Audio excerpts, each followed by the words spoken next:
Paper boats on Lavender Lake. The first day of summer always painted Lavender Lake in impossible colors. At dawn, the sky hung low like a pale lilac curtain, and the rolling fields of lavender, stretching from the hills to the water's edge, rippled in soft, fragrant waves. Bees drifted lazily above the blossoms, and the lake itself mirrored everything: the purples, the golds, the slow-breathing sky. It was here, along a narrow cobblestone path that curved like a question mark, that Mira set up her tiny stall each morning. Her bouquets, wildflowers tied with twine, rosemary sprigs, lavender bundles, chamomile tucked in for sweetness, perfumed the air almost as strongly as the lake.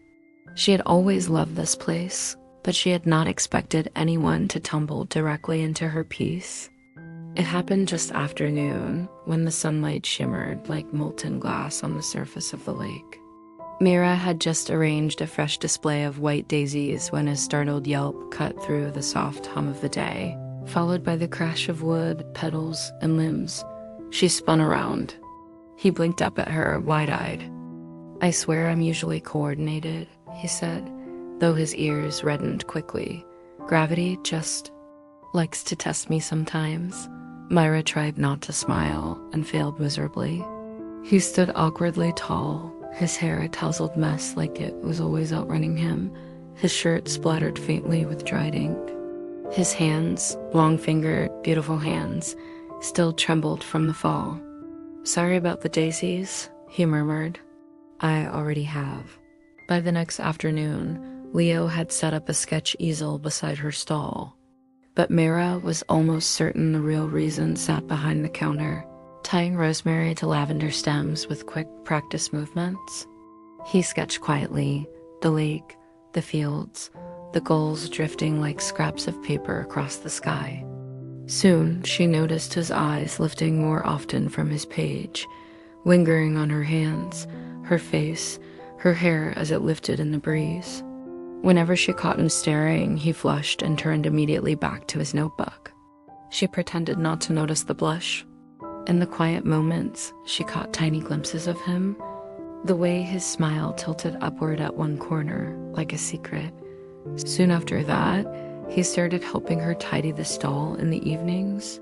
And before long, their routines braided together like stems in one of her bouquets, each day folding gently into the next.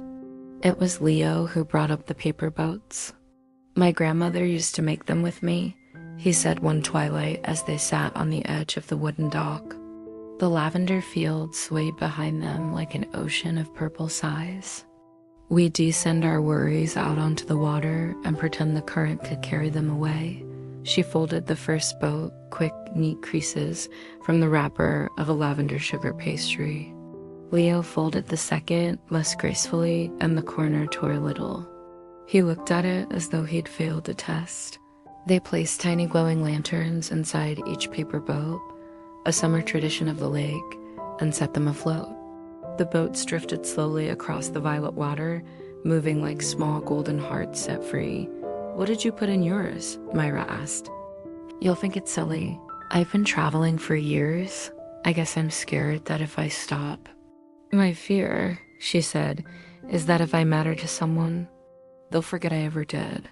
Leo turned to her, really looked at her, eyes warm and earnest. Their ritual became a nightly one.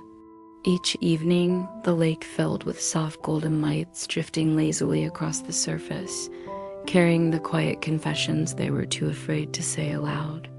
But one night, a night where the sky glowed amethyst and the world smelled of lavender and warm earth, Mira found something inside her boat before she set it afloat, a folded page.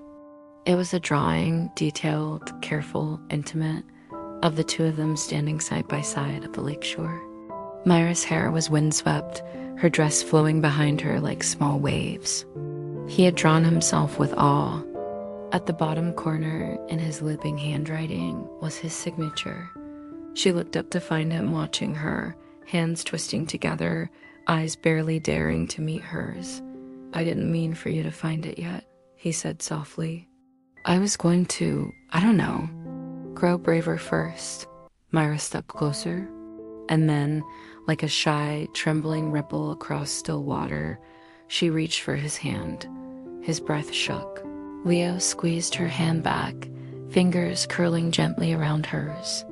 "Myra," he whispered, voice threading warmth through the lavender-scented air. "I think you're the reason I could stop moving." They stood on the dock as the sky darkened into velvet, paper boats drifting around them like wandering stars. Myra stepped closer until their shoulders brushed, until she felt his heartbeat through the thin summer fabric of his shirt. Leo swallowed hard. "I'm scared." Then, slowly, carefully, as though trying not to disturb the lavender-scented air, Leo cupped her face in his ink-stained hands and kissed her. The kiss was soft, warm, hesitant at first. The lake glowed beneath the lanterns, and Mira felt her fear, the fear of being forgotten, dissolve like paper in water. After that night, Leo drew her every morning while pretending he wasn't. Myra pretended not to notice, though her cheeks always warmed when she caught him staring. He helped her run the stall. They spent warm afternoons lying in the lavender rows, watching clouds drift like slow white ships across a violet sky. Mira no longer feared being forgotten. One evening, at the end of the season, Leo arrived at the dock carrying a new sketchbook. It was bound in deep purple, stitched with gold thread. Inside were sketches, dozens of them, of Mira laughing, Mira tying bouquets, Myra looking at the lake with that faraway softness he adored. At the very back was a final drawing, the two of them, older, sitting together on the dock, surrounded by paper boats drifting across Lavender Lake. Beneath it, he had written, Myra closed the book with shaking hands. The boats drifted, glowing, and in the quiet summer night, Mira and Leo held each other like two wandering souls who had finally found their shore.